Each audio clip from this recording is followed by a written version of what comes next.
समस्त को मोर YouTube channel रे हृदय भरा नमस्कार। आज आम पुराण कथार गोटे सुंदर गप जानिबा च्यवनप्राश। गपर नाम हूँ च्यवनप्राश। समस्त ध्यान दे पूरा गपटी शुणा आ मजा नवा। बहु वर्ष पूर्वे पृथ्वी रे सर्जाति नाम जड़े राजा राजपण करुले। से न्यायप्रिय और प्रजानुरंजक राजा थिले। दिने राजा सर्जाति निज पुओ नाती मान सहित जंगल बुलुथिले। सेमाने गोटिए पोखरी कूल पहुँचले। सेठारे सौंदर्य सेमानंकु मोहित कला। सेमाने सेठारे विश्राम करने को ठीक कले। तांको पुओ नाती माने बुलु बुलु टिके दूर को चली गले। राजा झील सुकन्या तार सखी मान सहित बुलाबुली करुले।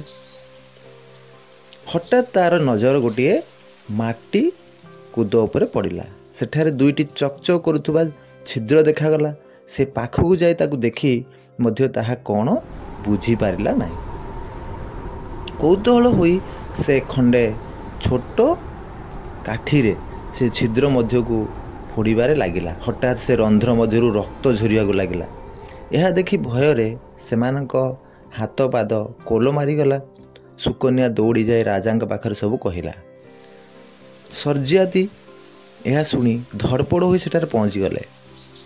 से स्थान को निरीक्षण करी से झील को कहले, झील ये तो च्यवन ऋषि। तू तांको आखि को कौनसी मणि भावी फोड़ीदेलु। फल आखिरु रक्त झरिला। से मोर बंधु अनेक वर्ष धरी एठारे तपस्या करुले।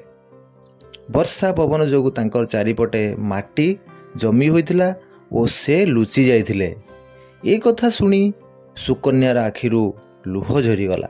से कहला, हे पिता, मु मोर अपराध पाई प्रायश्चित करिवि। मु तो तांको आखि को फेराई दे पारिबि नाही, मात्र तांको विवाह करी तांको आखिर काम करिवि।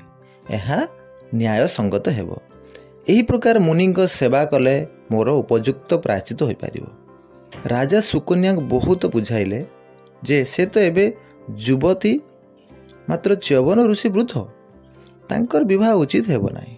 मात्र सुकन्या किसी शुणिला नाही और निज जिद रे अटल रहिला।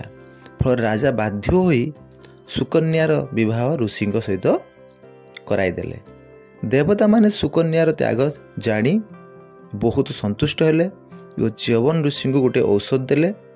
ताको खाई से पुणी युवक हो गले। तांका आखि पुणी ठीक हो गला। च्यवन सुकन्या सहित सुखरे बास गले। सेबेठारु से औषधर नाम ऋषिंकर नाम अनुसार च्यवनप्राश